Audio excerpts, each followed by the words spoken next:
Nagsisimula ang kwento sa supermarket, kung saan namimili si Emily at ang kanyang anak na si Julia ng ilang bagay para sa kaarawan ni Julia. Habang sila'y namimili, napansin ni Julia ang kanyang nobyo na si Adrian na naghihintay sa labas. Labis ang tuwa ni Julia na makita siya, ngunit si Emily ay agad na nakaramdam ng galit sa presensya ni Adrian. Sa kabila ng kasiyahan ng anak, agad nagbago ang mood ni Emily at nairita siya kay Adrian. Pagkatapos bilhin ang lahat ng kailangan para sa selebrasyon, hindi pa rin mapanatag si Emily habang nakatambay pa rin si Adrian sa labas. Nilapitan siya ni Julia at tumayo sa harap ng kanyang ina.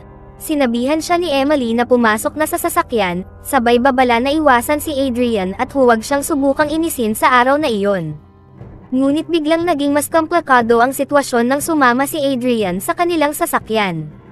Habang nagmamaneho, palihim na tinatitigan ni Adrian si Emily sa rearview mirror, na agad niyang napansin.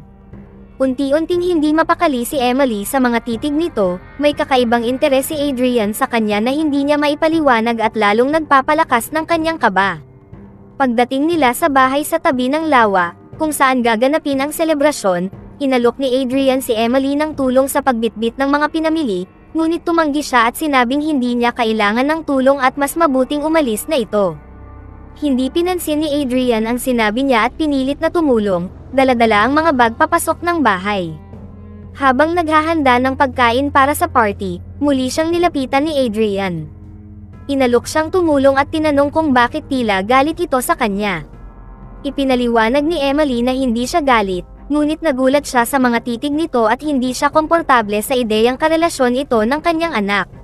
Sinabi ni Adrian na si Julia ang naging bite sa kanya, at kung aalis siya ngayon, madidismaya si Julia at masisira ang selebrasyon. Nena si Emily sa paliwanag ni Adrian at lumayo siya sa pag-uusap. Pagkatapos nyon, sinabi ni Julia sa kanyang ina na pupunta sila ni Adrian sa lawa.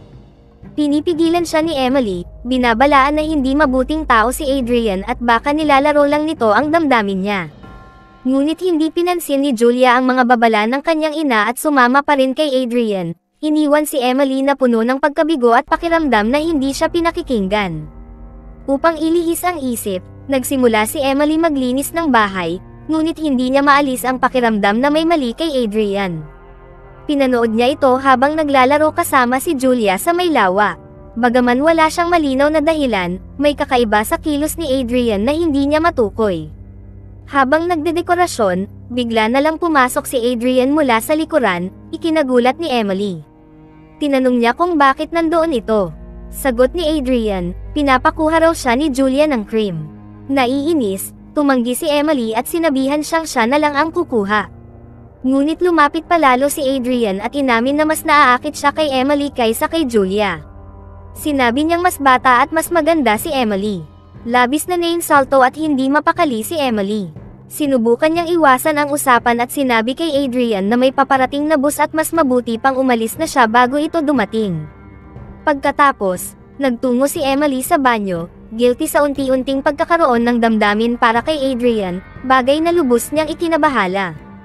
Pagkakuha niya ng cream, bumalik siya upang ibigay ito kay Adrian at nahuli ang sarili na pinapanood itong lumalangoy sa lawa.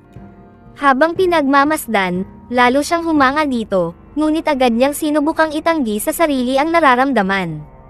Nang bumalik na mula sa lawa sina Adrian at Julia, sinabi ni Emily na kailangan nang umalis ni Adrian dahil tinawagan na raw siya ng kanyang ama. Ngunit nagtaka si Julia, bakit hindi raw sinasagot ni Adrian ang kanyang telepono, gayong alam niyang hindi naman ito tinawagan ng ama.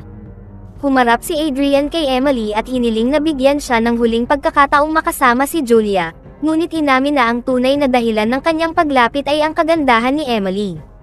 Napagtanto ni Emily ang tunay na intensyon ni Adrian, hindi ito interesado kay Julia kundi ginagamit lamang siya upang mapalapit sa kanya. Sa gitna ng usapan, biglang dumating si Julia at muling niyaya si Adrian. Maya-maya, habang naghuhugas ng pinggan si Emily sa kusina, nakita niya sa bintana sina Julia at Adrian. Narinig niyang sinabihan ni Adrian si Julia na aalis muna siya upang bisitahin ang kanyang ama, ngunit babalik sa gabi para sa party. Nang makaalis si Adrian, nakaramdam si Emily ng kaunting ginhawa, ngunit hindi nagtagal. Pumasok si Julia at tinanong kung bakit ayaw ni Emily kay Adrian.